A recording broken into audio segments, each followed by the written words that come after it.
This is a yes or no question. Okay, good. All 6 of you understand. I know it's the Northeast. You guys take your time, inshallah. We might be slow in Texas. Like when I first got to Texas, the sliding doors at Walmart, because I lived in New York for 26 years. I got up to the sliding doors in Texas and they went. I was like, what's wrong with you? They might get it, but I'm not joking. Myself, Abdullah, Maulana Abdul Nasser, we gave a talk about, what was it, Facebook or something. 800 people came out and the crowd was erupting. They interacted.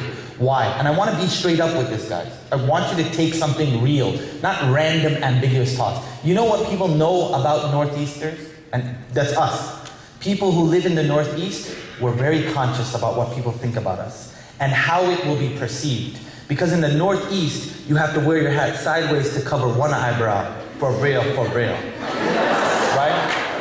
And your socks have to match your hijab pin, for real, right? That's my point. Meaning, I might ask you a question, and I might say, sister, so do you understand? And a guy from Boston, New York, Northeast in general.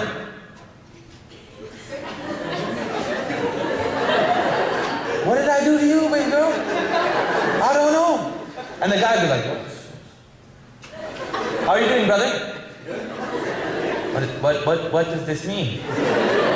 Texas people might not be the smartest people in the world, but they interact. They're not worried about what people think about them. They're worried about how they can take and benefit. So I'm going to be upfront, fam. When I speak, y'all going to talk to me. I'm going to go home. So do these 3 components make sense?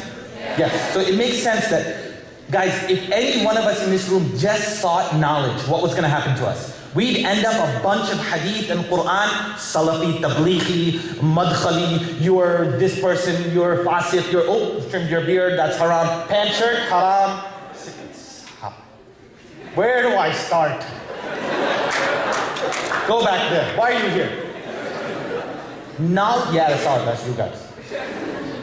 Knowledge by itself will either end you up with haram, fasik, with the biddah bullets, or you will end up at and I think this is going to hurt some of our friends, you'll end up an academic Muslim. You'll end up at Columbia or somewhere else. Not that our mashayikh are there. Our mashayikh are well versed. But the average Muslim today, it's they're discussing these academic things. Like some guy came to me, I have a master's in Islamic studies. I was like, oh, where do you go? Harvard. And I was like, brother, goes in your mouth? What's wrong? And I was like, okay, fam, I don't have a super duper degree, but this is awesome. And then I was like, oh, look at the Quran. He's like, oh, we don't read those classical texts. I'm like, you got a master's in beep, what? I was like, please, brother. He's like, yeah, rah. So, academic Islam, I have to take shots. Look, I have to take shots because I got rejected. Okay, so I gotta take my shots. I got rejected without applying. So. I just knew it wasn't gonna work out, so forget it. And spirituality on its own, without guidance. Pause, go back to Mecca. The Prophet ﷺ came to the Kaaba, the house of Allah subhanahu wa ta'ala. People were making tawaf without any clothes on. And they were clapping. And they were saying words. So the people asked, oh, what are you guys doing? Oh, we're praying. This is how we pray. Spirituality without a head or a tail, it becomes random stuff. You start doing things and someone might come to you and say, oh, why are you doing this? Oh, some religious guy did it. Some religious guy told me to do this. Oh, okay. Did you notice that the religious guy has a price tag? And everything he asks you to do, it costs some amount of dollars that you give him? Isn't that awkward? And lastly, and I think we're there right now, activism.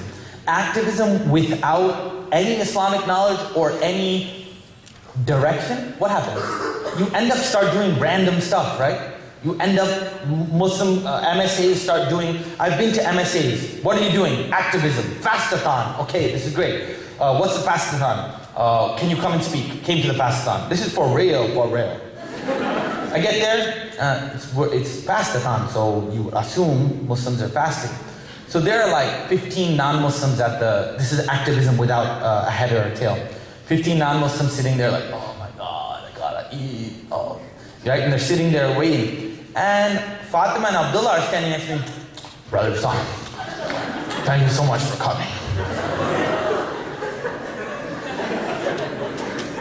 What the hell are you doing?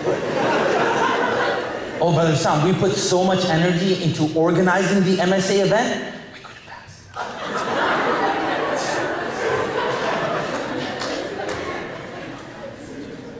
For real, for real. I was like, okay, activism.